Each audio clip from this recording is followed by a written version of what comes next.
Bom dia a todos, vamos dar início à nossa devocional de hoje, terça-feira, dia 12 de maio de 2020, 46º dia da nossa quarentena espiritual. O tema, Parábolas do Reino. Vai abrindo a sua Bíblia em Mateus capítulo 13, tá bom? Vamos orar?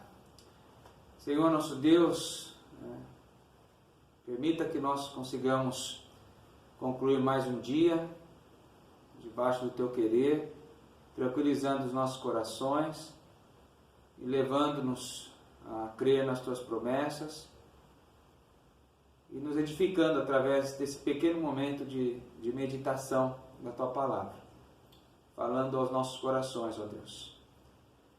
Nós rogamos pelas bênçãos do Senhor sobre as famílias que nos assistem, as pessoas, parentes, irmãos em Cristo, amigos. Que o Senhor fale conosco mais uma vez essa manhã. Em Cristo Jesus nós oramos. Amém.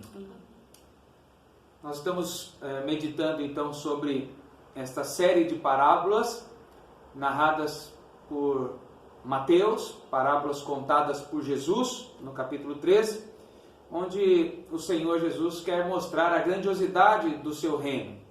Então, através de algumas comparações, que são as parábolas, ele fala da instauração do reino dele aqui na terra, com a sua vinda, parábola do semeador, e termina lá na frente, nos versículos 47 até 50, com a parábola da rede, na sua segunda vinda, a consumação dos séculos, como diz aí no versículo 49.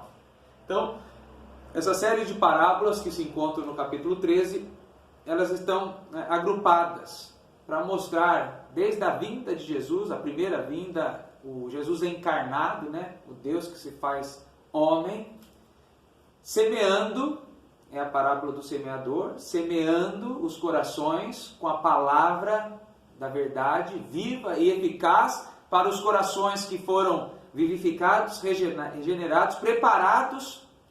É aquela boa terra, a terra fértil, que dá ouvidos realmente ou verdadeiramente à palavra, até a parábola da rede, a consumação dos séculos. Nós vimos que esse reino já foi instaurado. É bom nós sabermos disso. Mateus capítulo 12, versículo 28, Jesus mesmo disse: porém eu expulso demônios pelo Espírito de Deus, certamente é chegado o reino de Deus sobre vós. Então, o reino já está aí com a primeira vinda de Jesus, parábola do semeador, semeando os corações. E nós vamos ver até o final a consumação dos séculos, na segunda vinda de Jesus, na colheita, onde os seus anjos ceifarão toda a terra. Então, parábola do semeador, já estudamos bastante. Falamos também da parábola do joio, sabendo que esses eleitos, que têm os corações tratados por Deus, preparados para receber a palavra, eles deveriam crescer, desenvolver e frutificar. Deus ainda permite que o inimigo plante no meio do trigo, dessa boa terra, plante pragas, ervas daninhas, o joio, mas insiste na parábola do joio que ainda assim é possível aquele terreno fértil, bom, onde foi plantado, por exemplo, o trigo, ele cresça e dê frutos. É isso que é dito na parábola do joio. Ainda assim, versículo 26, diz que a erva cresceu e produziu fruto. Mas é interessante que entre a explanação e a explicação da parábola do joio, Jesus conta mais duas pequenas parábolas, em tamanho, grandes no conhecimento, na aplicação, mas de tamanho pequenas. A do grão de mostarda, mostrando a insignificância da vida do ser humano antes de ter a semente da palavra e ter o coração preparado para recebê-la. Depois ela se torna uma grande planta. Então a ideia é crescimento e desenvolvimento, nós vimos ontem. E hoje, comparando também com o fermento, que por si só, a ideia do fermento já traz uma clara ideia de crescimento, de desenvolvimento, E nós vamos ler isso, a Letícia vai ler para nós, pode ser, Lê? Versículo 33 de Mateus 13. Disse-lhes outra parábola. O reino dos céus é semelhante ao fermento que uma mulher tomou e escondeu em 3 medidas de farinha, até ficar tudo levedado. Ok. Então, algumas instruções para nós. Essa parábola, alguns interpretam de uma forma que eu creio equivocada. Então, por isso eu quero falar um pouquinho sobre a questão hermenêutica, que é a interpretação bíblica, como ela deve ser feita. Uma das regras básicas da hermenêutica é que nós olhemos para o texto, primeiramente, no seu contexto. Não retirar um versículo, como muitos fazem, e aplicar em qualquer situação da vida. Primeiro tem que ver no contexto da história aqui, onde ele está sendo aplicado. Tá? Para nós não ficarmos só com conjecturas, né? Realmente ter uma boa interpretação. E o contexto em que a parábola do fermento está inserida é um contexto do reino. Tá? São parábolas do reino. Então, tanto o grão de mostarda como o fermento ainda estão inseridos num contexto menor ainda, dentro das parábolas do reino, mas dentro da parábola do joio, porque da explanação até a explicação estão essas duas parábolas. Por que eu estou dizendo isso? Porque algumas pessoas vão dizer por aí, talvez você já até ouviu, tá? E eu sou daqueles que, juntamente com grandes comentaristas, creem de outra forma, a que eu vou expor hoje, mas alguns acham que o fermento aqui se trata dos ímpios, do crescimento dos ímpios na terra. É difícil interpretar assim, eu vou explicar por quê. É verdade que fermento, de forma geral na Bíblia, ele traz a concepção, a conotação de algo ruim, nocivo. Mateus 16, versículo 6 mesmo, um pouquinho para frente, Jesus fala para os seus discípulos se acautelarem do fermento dos fariseus e dos saduceus. Mateus 16, 6. E explica no versículo 12 desse capítulo 16 o que seria isso. Então entenderam que não lhes dissera que se acautelassem do fermento de pães, mas da doutrina dos fariseus e dos saduceus. Então é verdade que fermento na Bíblia traz essa conotação negativa, ruim, né? Do ímpio, de heresias, de doutrinas ou de falsas doutrinas adentrando, infiltrando a igreja. Tá? Também é verdade que fermento no Antigo Testamento também tem a conotação negativa, pois quando foi dito aos hebreus que saíssem do Egito e fossem para a terra prometida, na saída e na consagração ali dos primogênitos, Êxodo 13, versículo 7, diz que Deus ordenou que eles comessem apenas os pães asmos, não comessem aqueles que fossem misturados com fermento, por causa da mistura, ia ser levedado. Então, a ideia é um símbolo de que eles estavam se separando agora de outros povos, de outras nações ímpias que estavam escravizadas ali no Egito. E ali o povo acabou trazendo para dentro de si, foi inserido, incorporado no povo de Deus, chamado hebreus na época, muita cultura, costumes e até religiosidade de outras nações. O Senhor quer que isso seja separado, por isso não haja mistura. E o símbolo disso foi que eles comessem os pães asmos para que eles lembrassem sempre do falso crescimento ou do mau crescimento que um fermento podia trazer, sendo esse fermento a doutrina, os costumes, a religiosidade de outros povos dentro do povo de Deus.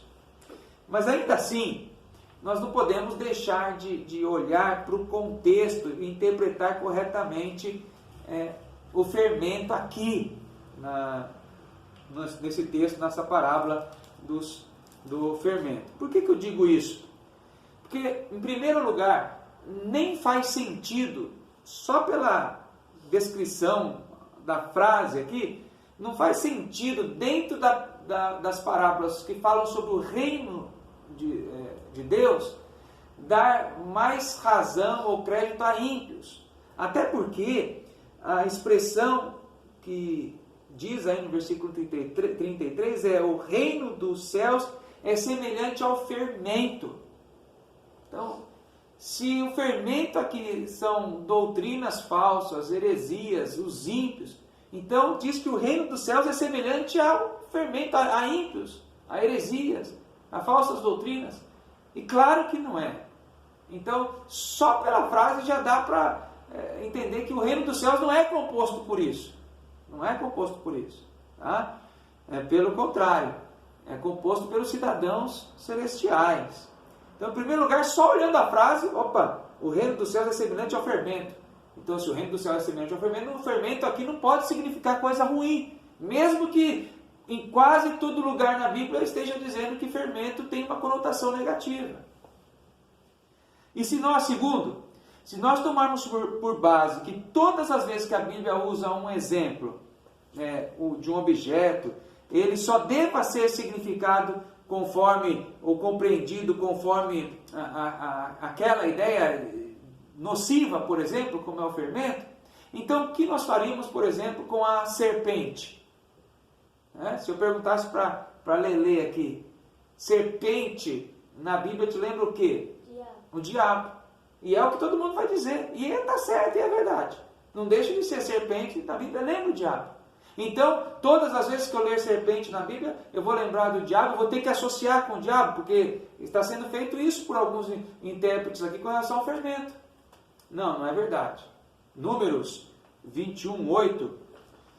Números 21:8 é aquele texto que diz o Senhor a Moisés, diante da prevaricação do povo contra as normas, murmurando o tempo todo, reclamando, e aí Deus mesmo mandou algumas serpentes abrasadoras, no versículo 6, e muitos morreram, mas aqueles depois, versículo 8, que Moisés, faze uma serpente abrasadora, põe-na sobre uma haste, e será que todo mordido que a mirar viverá. Então teria um consolo para aqueles que crescem e se arrependessem, fossem lá, olhassem para a serpente que estava numa haste, eles não morreriam, seriam curados. E essa serpente, Evangelho de João, capítulo 3, versículo 14, faz referência exata, sem dúvidas, a Jesus.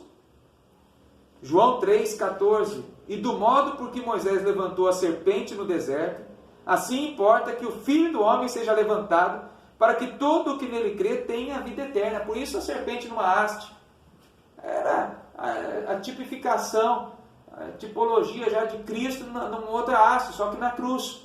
Então, quer dizer, serpente não é só diabo. Agora a Lelê já sabe mais essa.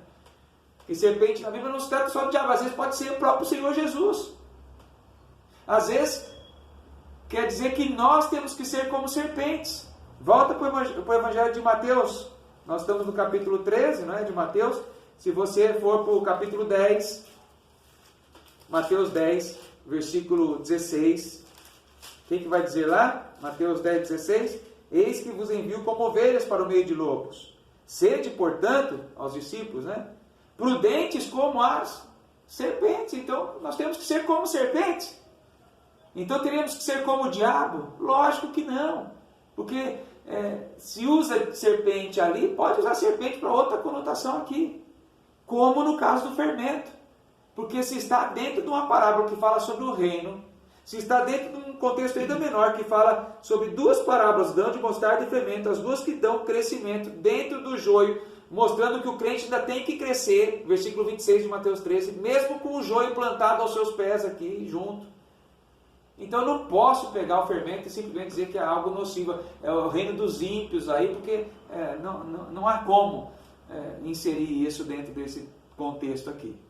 E por último, terceiro, se nós formos ser tão literais assim, e tudo que é fermento então eu não vou poder usar mais porque é nocivo, então nós vamos ser meros legalistas e vamos ter que abdicar de comer qualquer coisa que seja levedada, seja misturada com fermento, porque foi dito isso lá atrás, e algumas religiões tentam trazer ainda os rituais do Antigo Testamento, alguns que Cristo até já consumou na cruz, mas tentam, mas eles são aqueles que acham que cumprindo a lei serão salvos, são os legalistas de hoje, os fariseus de hoje.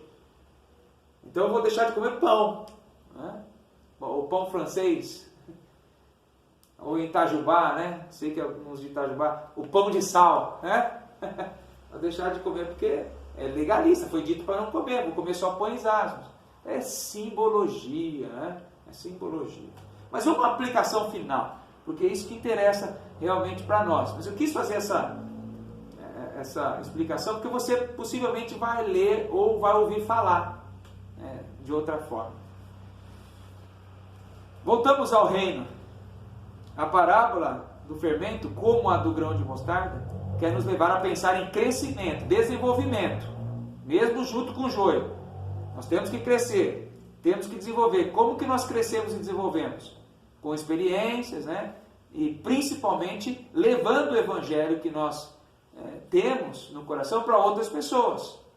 É por isso que no versículo 33 do Mateus 13, que é a parábola que foi dita aí, diz que esse fermento, que é o reino dos céus, ele foi colocado, tá aí da palavra escondeu, né? É difícil essa tradução, escondeu, mas a tradução grega é introduziu, tá? Foi dividida em 3 medidas e introduzida na massa de farinha, né? Ou seja, eu não tenho que ficar envolto comigo na salvação, né? Filipenses, capítulo 2, vai dizer que eu tenho que desenvolver a salvação. Falamos isso na escola dominical, né? 3 medidas, não é para ficar só comigo, é para repartir. E com isso eu estou crescendo, desenvolvendo pelo reino. Por isso 3 medidas, introduzida em cada uma dessas medidas. A minha vida tem que servir para a publicação do reino também. Fala de abrangência, então. A abrangência do meu crescimento, do meu desenvolvimento. E fala também do tempo, do período. Essa abrangência não é de uma hora para outra. O crescimento que o fermento traz à massa não é instantâneo. Ele vai crescendo aos poucos até chegar num tamanho ideal, né? E aqui diz no finalzinho, 3 medidas de farinha até ficar tudo levedado. Essa expressão, até ficar tudo levedado, mostra que não é colocar o fermento e já está levedado e já está pronto. Isso que leva um tempo. Por isso eu falei em abrangência, 3 medidas, introduzida, ou seja, não fico só comigo, eu desenvolvo a salvação, eu mostro para o mundo a salvação, mas também eu tenho um tempo que Deus vai agir através de mim, porque é até ficar tudo levedado. Que Deus te abençoe e você permita ser usado por Deus. Em abrangência, desenvolva a sua salvação.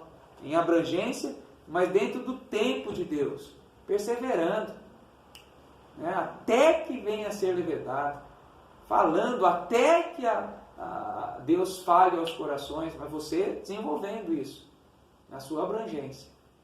Tudo isso para o crescimento e desenvolvimento do reino. Para isso Deus tem que nos usar.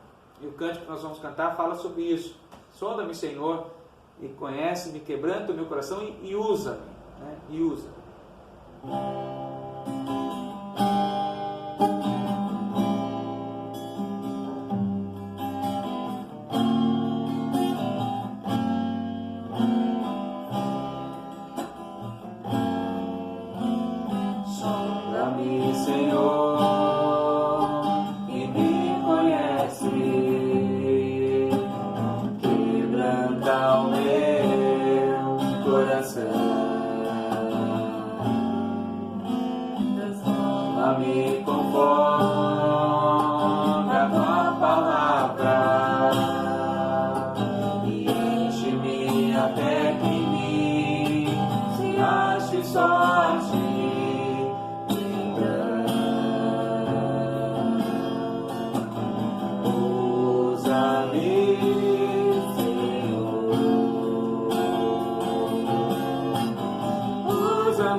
Quero ser usado da maneira que te agrade, em qualquer hora e em qualquer lugar. Eis aqui a minha vida, usa-me,